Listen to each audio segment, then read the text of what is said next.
Would I lose muscle? Yes, Jeff. You lost 1.8 pounds of lean mass. One may argue that the amount is very small. Yes, that is very true. But because this is an N=1 study, we cannot apply statistics to this.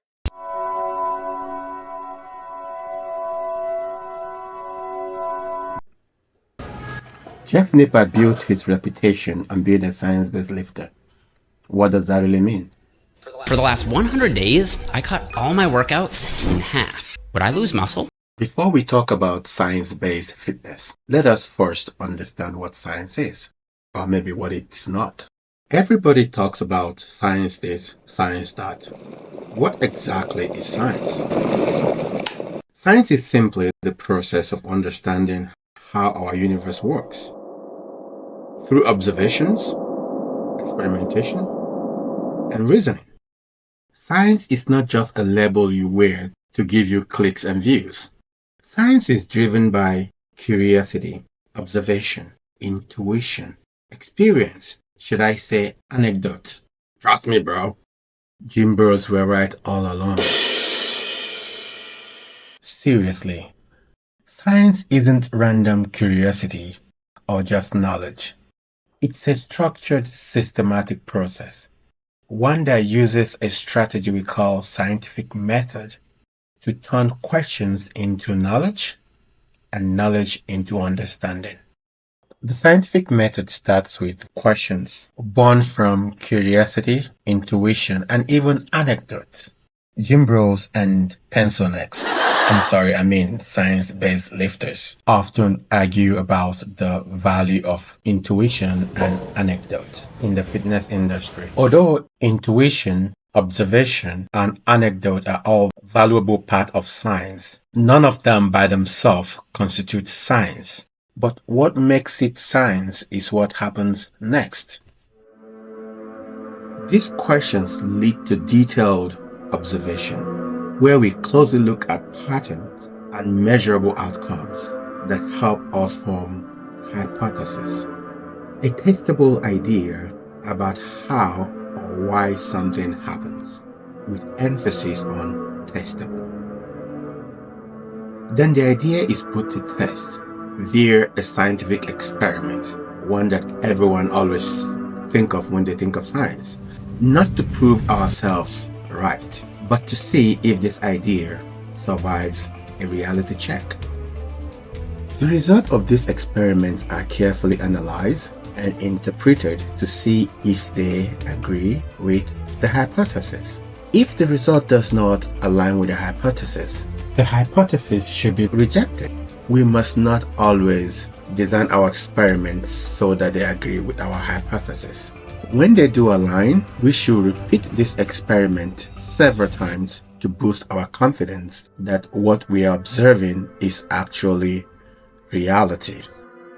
If a scientific outcome happens repeatedly over a long period of time, then we can formulate a theory about the process. A theory isn't just a guess. It's a framework that explains how something works, that is grounded in repeated evidence. Please, stay with me here. We are cooking something.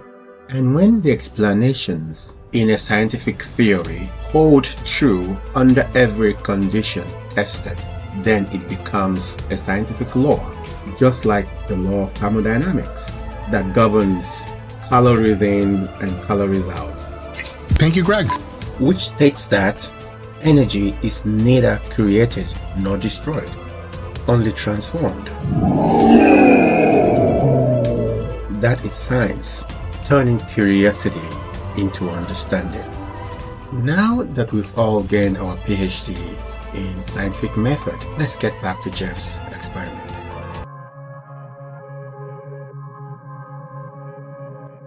It really can look like volume is king.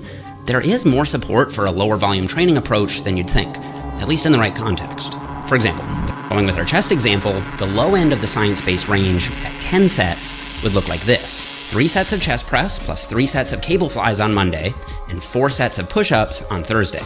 And the high end of the science-based range at 20 sets would look like this. 4 sets of chest press and 4 sets of cable flies on Monday, 3 sets of push-ups and 3 sets of pec deck on Wednesday, 3 sets of incline press and 3 sets of dumbbell flies on Friday. That's a lot of chest, and that doesn't include warm-up sets. These are all hard working sets all the way to failure or very close to it. Those are some long workouts. Trust me. Wait, did you hear that? Trust me. I trained like this for years, but not anymore. Jeff has been a gym bro all along. We were just not paying attention. This is what my full week of chest training looks like now. 2 sets of incline press and 2 sets of pec deck on Monday, 2 sets of machine chest press on Thursday. That's it. 6 sets per week. Now let's go back to your training on scientific method. Do you think that Jeff's experiment adheres to scientific principle? Or is this just a documentation of one's experience, otherwise known as anecdotes? Trust me. A gym bro that doesn't document their sessions or experience with fancy equipment is not different from a gym bro that does. A bag of shit that gets bigger is just a bigger bag of shit. Still a bag of shit. You know what I mean, mate? In my opinion, Jeff's study does not meet the standard or rigor required by scientific method. In the continuum of scientific method, Jeff's study falls within the observation stage. This stage sometimes requires experiments to help you refine your scientific question. Remember Jeff's questions. I wanted to see what would happen if I went from doing my usual 3 to 4 sets per exercise down to just 1 all-out set, sometimes 2. Would I lose muscle? Interesting question. let's see the results.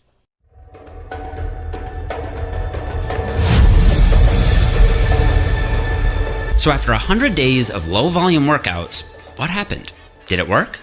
Well, this is what I looked like at the beginning of the challenge.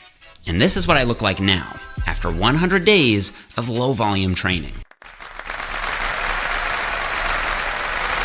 From day 1 to day 100, I lost 5.5 pounds of fat mass and 1.8 pounds of lean mass. Not bad, Jeff. Not bad.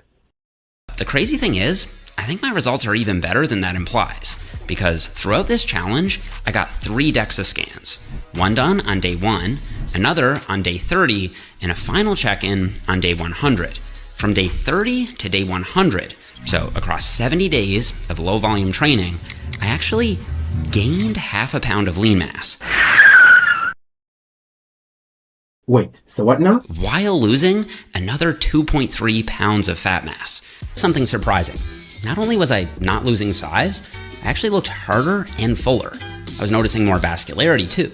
That's probably because I was getting leaner, but the lower volume training was still keeping my muscles fuller than what I expected. And most importantly to me, despite steadily losing weight, I was keeping my strength up on all my lifts.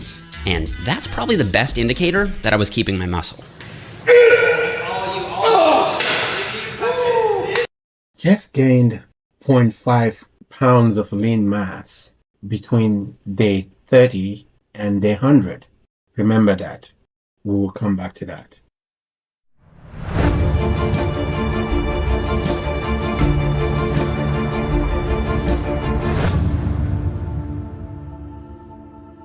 Let's start by confirming Jeff's results.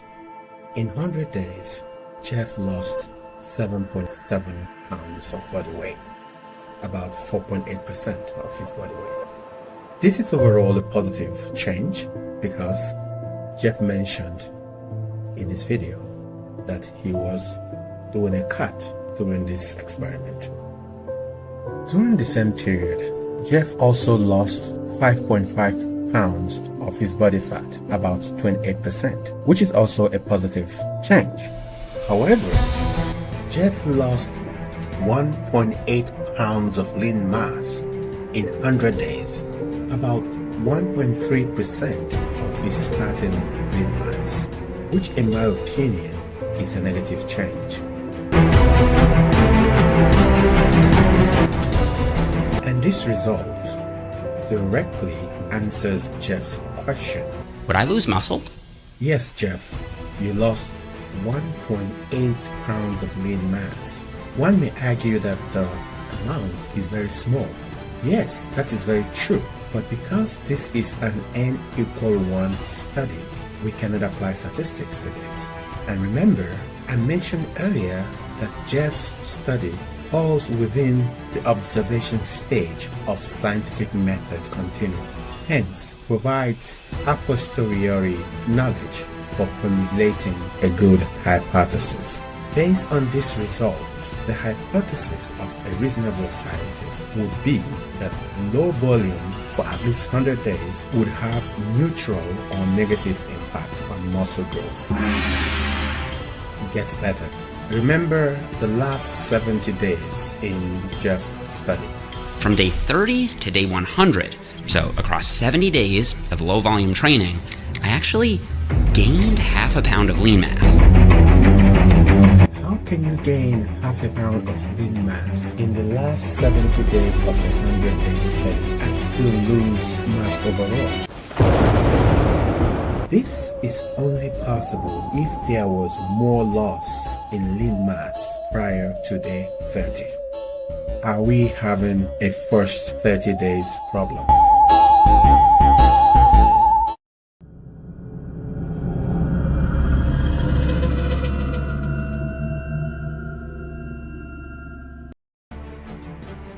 Let's take a look at Jeff's data again.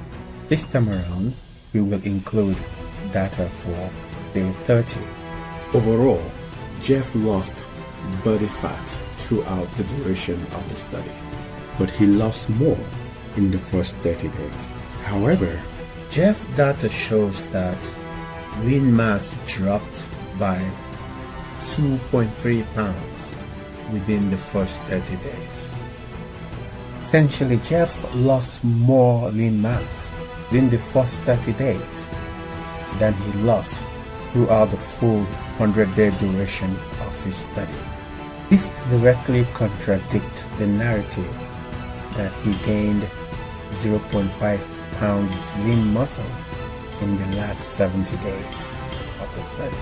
He actually recovered some of the lean mass that he lost in the first 30 days during the last 70 days of his study.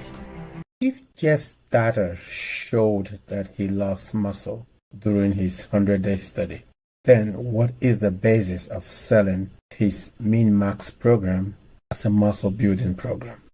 This is my favorite program that I've ever released. If your main goal is to build muscle, I think this is the perfect plan as long as you want shorter, more intense, and more time-efficient workouts. Okay, Jeff. Well, folks, tell me what you think in the comments below. And don't forget to like and subscribe. I would also add a link to Jeff's video in the description below so that you can go check it out and decide for yourself. I have to give a shout out to Joey B. Fit because it was his reaction to Jeff's video that inspired me to take a deeper look at Jeff's 100-day study. So when you combine the blatant